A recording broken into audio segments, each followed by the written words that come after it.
determination and persistence.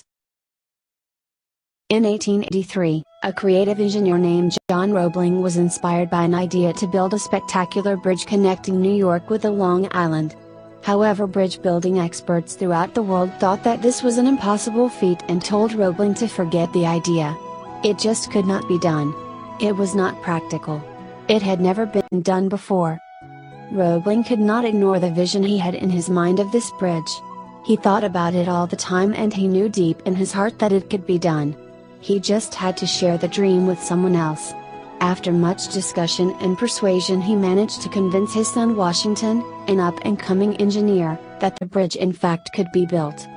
Working together for the first time, the father and son developed concepts of how it could be accomplished and how the obstacles could be overcome. With great excitement and inspiration, and the headiness of a wild challenge before them, they hired their crew and began to build their dream bridge. The project started well, but when it was only a few months underway, a tragic accident on the site took the life of John Roebling. Washington was also injured and left with a certain amount of brain damage, which resulted in him not being able to talk or walk. We told them so. Crazy men and their crazy dreams. It's foolish to chase wild visions. Everyone had a negative comment to make and felt that the project should be scrapped since the Roeblings were the only ones who knew how the bridge could be built. In spite of his handicap, Washington was never discouraged and still had a burning desire to complete the bridge, and his mind was still as sharp as ever. He tried to inspire and pass on his enthusiasm to some of his friends, but they were too daunted by the task. As he lay on his bed in his hospital room, with the sunlight streaming through the windows, a gentle breeze blew the flimsy white curtains apart and he was able to see the sky and the tops of the trees outside for just a moment. It seemed that there was a message for him not to give up. Suddenly an idea hit him. All he could do was move one finger and he decided to make the best use of it. By moving this, he slowly developed a code of communication with his wife. He touched his wife's arm with that finger, indicating to her that he wanted her to call the engineers again.